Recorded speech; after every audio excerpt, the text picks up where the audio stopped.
ವಿಶ್ವ ಮೆಚ್ಚಿದ ನಾಯಕ, ಜಾಗತಿಕ ಮಟ್ಟದಲ್ಲಿ ಅವ್ರದೇ ಆದ ಒಂದು ಹೆಸರಿದೆ. ನೀವು ಹಿಂದೂ ವರ್ಗದ ನಾಯಕರ ಬಗ್ಗೆ ನಮಗೆ ಬಹಳ ಗೌರವ ಇತ್ತು. ನರೇಂದ್ರ ಮೋದಿಜಿಯವರಿಗೆ ಏಡಿತನ ಅಂತ ಹೇಳ್ತಿಲ್ಲ, ಇದು ನಿಮಗೆ ಶೋಭೆ ತರುತ್ತಾ?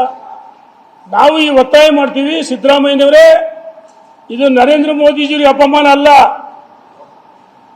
ನರೇಂದ್ರ ಮೋದಿಜಿಯವರಿಗೆ ಮಾಡಿದ ಅಪಮಾನ ಅಲ್ಲ, ಭಾರತೀಯರಿಗೆ ಮಾಡಿದಂಥ ಅಪಮಾನ, ಭಾರತೀಯರಿಗೆ ಮಾಡಿದಂಥ ಅಪಮಾನ. ಸಿದ್ದರಾಮಯ್ಯನವರೇ, ನೀವು ದೇಶದ ಕ್ಷಮೆ ಕೇಳಬೇಕು, 146 ಕೋಟಿ ಜನರಿಗೆ ಕ್ಷಮೆ ಕೇಳಬೇಕಂತ ಹೇಳಿ ನಾನು ಒತ್ತಾಯ ಮಾಡ್ತಿದ್ದೀನಿ.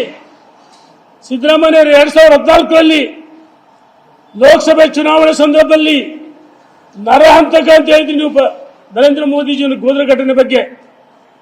ನಿಮಗೆ ಚುನಾವಣೆ ಆಯೋಗ ಚೀಮಾರಿ ಆಯ್ತು. ನೀವು ಇದೇ ತರ ನಿಮ್ಮ ಹೇಳಿಕೆಗಳಿಂದ ವಾಪಸ್ ಪಡೆದ್ರೆ ನಿಮ್ಮ ಚುನಾವಣೆ ಏನು ಪ್ರಚಾರಗಳಿಗೆ ಬಹಿಷ್ಕಾರ ನಿಮ್ಮನ್ನು ನಿರ್ಬಂಧಿಸಬೇಕಾಗುತ್ತೆ ಅಂತ ಹೇಳಿದ್ರು. ಚುನಾವಣೆ ಆಯೋಗ ಮರ್ತು ಬಿಡಿದ್ರು ಸಿದ್ದರಾಮಯ್ಯನವರೇ. ಕೇವಲ ಕುರ್ಚಿಗೋಸ್ಕರ ಸೋನಿಯಾ ಗಾಂಧಿ, ಪೆದ್ದಂಗೆ ಒತ್ತಿಸಿಕೊಂಡ ರಾಹುಲ್ ಗಾಂಧಿ, ಅಪ್ರಬುದ್ಧ ರಾಜಕಾರಣಿ ರಾಹುಲ್ ಗಾಂಧಿ, ಪ್ರಿಯಾಂಕಾ ಗಾಂಧಿ, ನಿಮ್ಮ ಅನುಭವ ಏನು, ನಿಮ್ಮ ವಯಸ್ಸೇನು? ನೀವು ಅವ್ರ ಮುಂದೆ ಕುರ್ಚಿ ಉಳಿಸೋದಕ್ಕೋಸ್ಕರ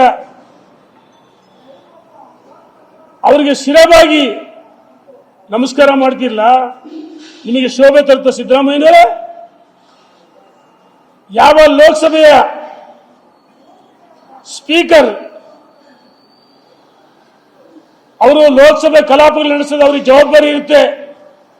ಅವರಿಗೆ ಮಾಹಿತಿ ಆಧಾರದ ಮೇಲೆ ರಾಷ್ಟ್ರಪತಿಗಳ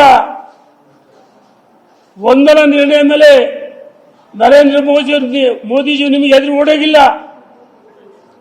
ಸ್ಪೀಕರ್ ಅವರು ಸಲಹೆ ಕೊಟ್ಟರು, ನರೇಂದ್ರ ಮೋದಿಜಿ ಲೋಕಸಭೆ ಅಧಿವೇಶನ ಪಾಲ್ಗೊಳ್ಳಲ್ಲ ಅಂತ ಹೇಳಿದಿರಾ? ಲೋಕಸಭೆ ಅಧಿವೇಶನದಲ್ಲಿ ಮಹಿಳಾ ಸದಸ್ಯನ ಮುಂದಿಟ್ಕೊಂಡು ಪ್ರತಿಭಟನೆ ಮಾಡಿಸಕ್ ಹೊರಟ್ರಿ. ಹಾಗಾಗಿ ಲೋಕಸಭೆ ಸ್ಪೀಕರ್ ಅವರಿಗೆ ಸಲಹೆಯನ್ನು ಕೊಡಿದ್ರು. ಅದಕ್ಕೋಸ್ಕರ ಅಲ್ಲಿ ಆ ಸಂದರ್ಭದಲ್ಲಿ ಪಾಲ್ಗೊಳ್ಳಿಲ್ಲ. ಏನು ಬಾಯಿ ಇದೆ ಅಂತ ಎಲೆಬಿಲ್ಲದ ನಾಲಿಗೆ ಅಂತ ಸಿದ್ದರಾಮಯ್ಯನವರೇ? ಯಾರು ಹೇಳಿದ್ದಾನೆ? ಕುರ್ಚಿ ಉಳಿಸೋದಕ್ಕೋಸ್ಕರ ವಿವಾದಗಳು ಬಂದಾಗ, ಕುರ್ಚಿಯ ವಿಷಯ ಬಂದಾಗ ನೀವು ಈ ರೀತಿ ಸಿದ್ದರಾಮಯ್ಯನವರೇ ಮಾತಾಡ್ತೀರಿ. ಸಿದ್ದರಾಮಯ್ಯನವರೇ 3 ವರ್ಷದ ಅಧಿಕಾರಕ್ಕೆ ಬಂದು ನಿಮ್ ಸಾಧ್ಯ ಏನು? ಈ ದೇಶದಲ್ಲಿ ಇದೇ ತರ ಮಾತಾಡಿ ಕಾಂಗ್ರೆಸ್ ಅಡ್ರೆಸ್ ಇಲ್ಲ. ಚಾವಲ್ ಅಂತ ಕರೆದಿದ್ರು ಕೇಂದ್ರದ ಮಾಜಿ ಸಚಿವರು. ಇಡೀ ದೇಶದ ಉದ್ದಗಲಕ್ಕೆ ಅದು ದೊಡ್ಡ ಚರ್ಚೆ ಆಯಿತು. ಚಾವಲ್ ಇವತ್ತು ದೇಶದ ಪ್ರಧಾನಮಂತ್ರಿ ಆಗ್ಲಿಲ್ವಾ? ನಾವು ಕೇಳ್ತೀವಿ ಸಿದ್ದರಾಮಯ್ಯನವರಿಗೆ, ಈ ದೇಶದಲ್ಲಿ ಒಂದು ಕಾಲದಲ್ಲಿ ಇಂದಿರಾ ಗಾಂಧಿ ಅಂದ್ರೆ ಇಂಡಿಯಾ ಅಂತ ಇತ್ತು. ಅಡ್ರೆಸ್ ಐತೆ ನಿಮಗೆ ಸಿದ್ದರಾಮಯ್ಯನವರ? ಕಾಂಗ್ರೆಸ್ಗೆ ಭವಿಷ್ಯನೇ ಇಲ್ಲ.